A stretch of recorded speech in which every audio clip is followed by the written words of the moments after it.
Hey, welcome to Five Lakes Garage, the home of random projects. We have lists, we have Jeeps, we have trucks, we have food. You name it, we got it. So help out the channel by just hitting that subscribe button. And if you like the video, go ahead and like it. And if you really like the video, like it and then tell a friend. But stay tuned, enjoy yourself. I'm gonna let you go because I got stuff to do.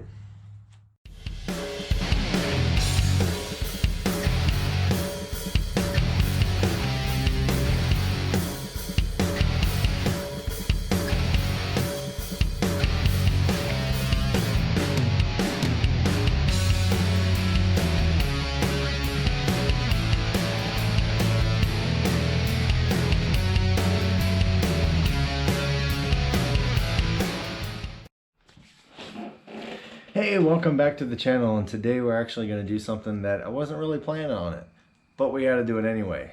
My little boy Corbin was actually trying to cut the grass in the backyard and couldn't get the mower started. This is just a Troy built 21-inch little push mower. We've had it for what, 13 years or so. It's been through 2 houses, a whole lot of grass and a whole lot of lawns, and I have not shown it much love. So why is it not starting? Well, there's a couple different things. It's a 4-stroke engine. It's just a combustion engine. You need compression, you need fuel, you need spark. That's pretty much it. So you can check, we're going to check each one and try to figure out and diagnose why this thing will not run. I've already done a couple little things and it's improved it, but it hasn't really fixed the problem. So let's troubleshoot this and figure it out. And you never know, maybe you're having the same problem. So let's take a look. Okay, so we're gonna check compression first.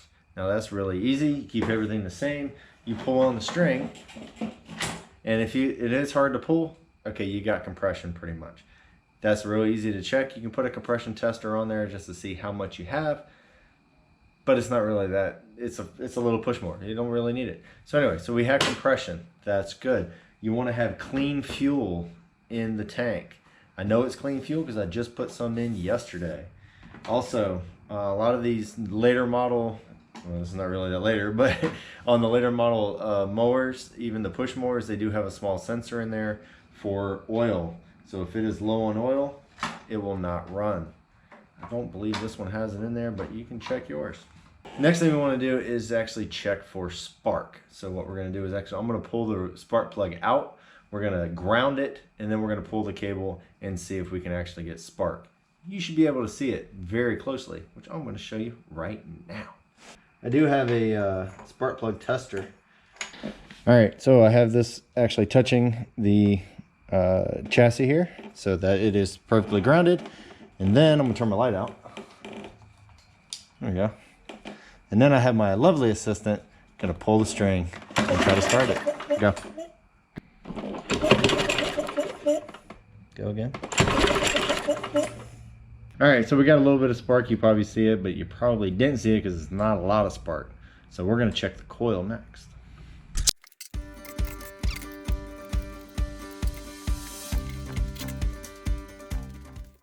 All right, apparently there's a 10mm over here on the side.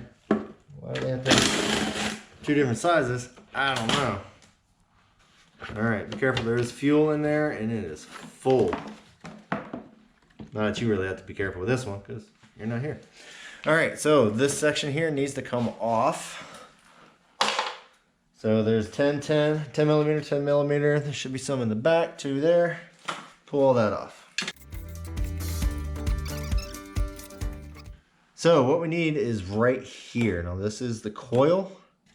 Let's get that guy off because she looks rusty. Now if you look right here, there's magnets on this side here. So what it's doing is every time this thing goes around, this sets your timing. So this goes around, hits your coil, and it creates a spark. Spark goes down, hits your spark plug. But when this thing gets all nasty and rusty and stuff like that, it doesn't get a good signal, so then it doesn't work properly. So what we're gonna do is get this guy off, and I'm gonna show you how to set it properly. Hey manufacturers, can you at least make it all the same size? Kill them. All right, apparently this is a 1/4.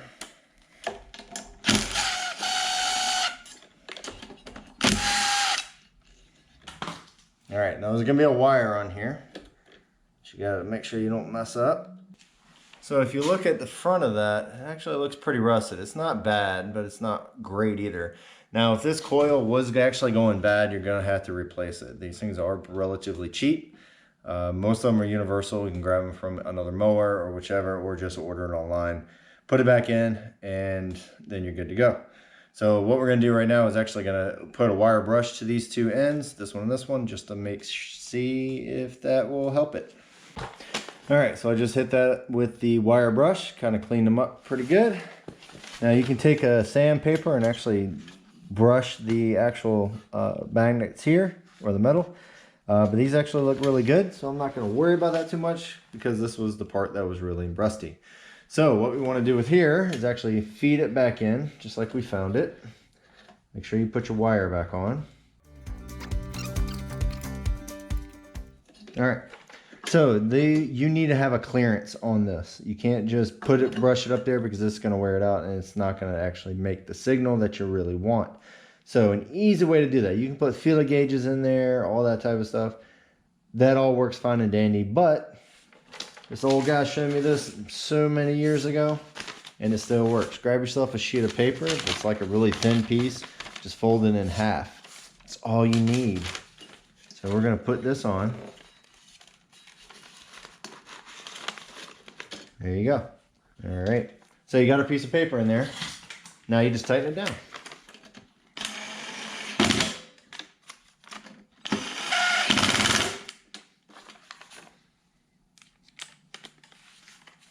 There you go. Now remove your paper. And now it's at the right clearance. So we're good there. So let's put our plug back in. All right. So what I'm going to do now is actually crank out the compressor, which is really loud and you don't want to hear that. And just go ahead and clean this stuff out. This is an air-cooled engine, and the more crap you get out of it, the better it's actually going to run. So I need to cover up my oil, and then I'm going to hit it with the compressed air, get rid of the crap, and hopefully it'll run a little bit cooler. So, be right back. All right, let's clean this off. Make sure you cover up your oil drain because you don't want to get this crap in your oil. Ah, oh, that was dusty. All right, let's see if we can get this guy back up.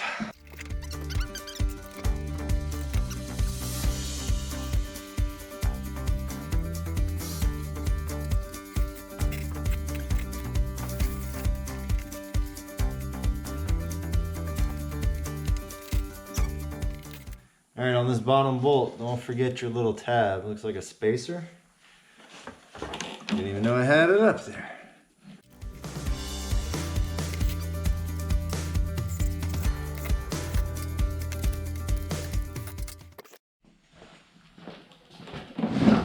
All right, so we cleaned that off. Now let's see if that made a difference. I hope it did.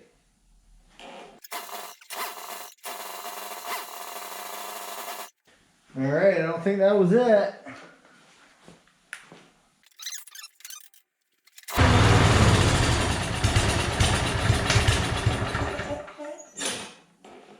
All right. All right, so either one, it's not getting enough spark, or two, that carburetor's messed up. Which could be the carburetor, I don't know. Alright, so my little Band-Aid did not do the trick. It's either the coil or it's just not getting any fuel. So I was going to replace the coil because it's been like 13 years. So I picked one of those up. Bam. From, well, where else? Amazon. It was about 15 bucks or so. It should do the trick. Just got to pull everything back off and put that back in. Now, there is a possibility that it could be the carburetor, so I was going to try to rebuild it. Well, nowadays it is actually cheaper and easier to buy a whole new carburetor.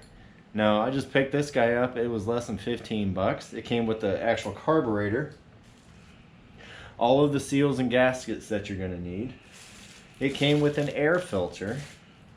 It came with a new spark plug, new fuel line, and a filter that apparently I lost. which I think it's okay. I don't think there's a filter on this thing anyway, but it probably would be good to actually put one on. Let's see if I can find it. Anyway, so I'm gonna take this thing apart again and go ahead and pull that coil off and put the new one on.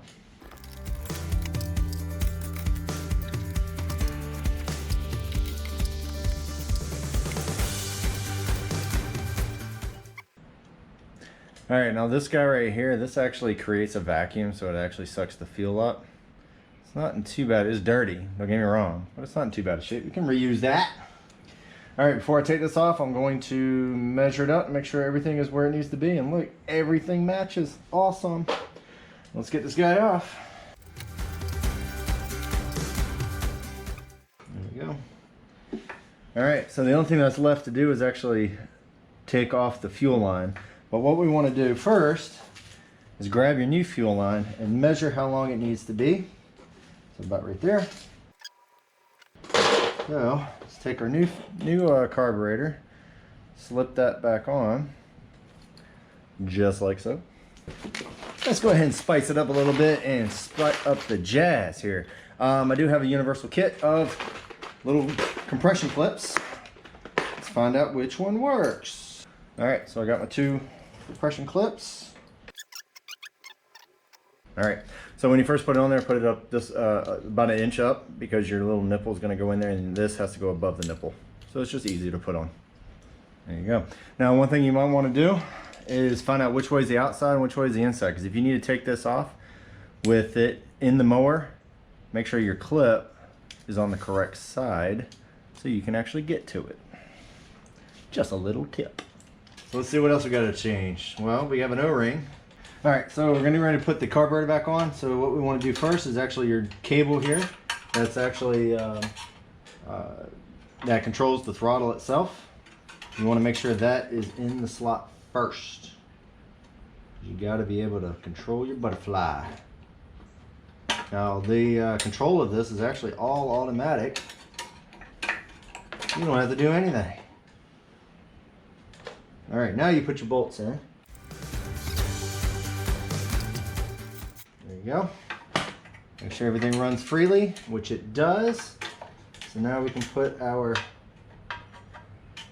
fan actuated choke. All right, at this time, go ahead and put on all of your springs. There you go. So that will control the throttle. Now we also need to control the choke. So we got to find that gnarly, there you go. I think I need a new spring. It looks pretty nasty. But we're going to use it for right now because that's what we got. All right, so let's take a closer look. So you got the tab right there in the inside, and that goes to this, the choke. This is the choke. So as it spins, the fan, the wind of it is actually going to push this out, which is going to open it wide open. And then it's closed, and then it's wide open.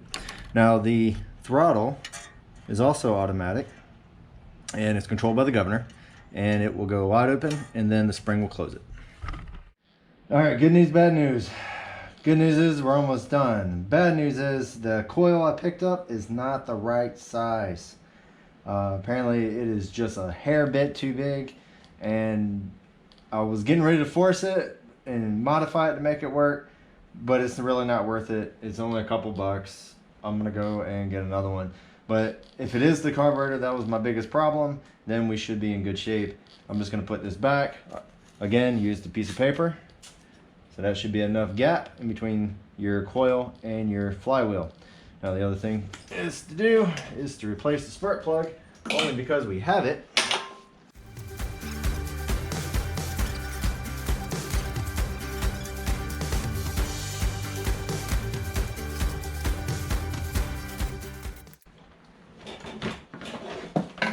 Alright, now you are ready for your fuel tank. Now if you do have a bunch of fuel in here, it's going to leak out. It is gravity fed. So I'm going to turn it up so that it will hopefully not squirt all over me. There you go. Grab your new hose. I guess you have to do this quickly before it spills all over the place. Bam! Look at that. Not spilled a drop. Put our cover back on.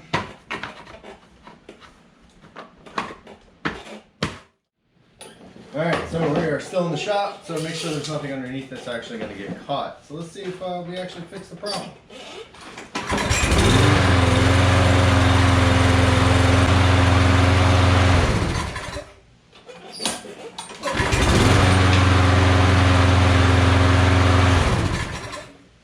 Alright, well that seemed to be the culprit. So just needed a new carburetor or a rebuild. It does usually sit outside. I totally neglect this thing. I shouldn't be neglecting it this much. It has been a very strong motor. Strong mower all the way around. Anyway, hopefully this helps you with your particular problem. It is very easy to replace a carburetor.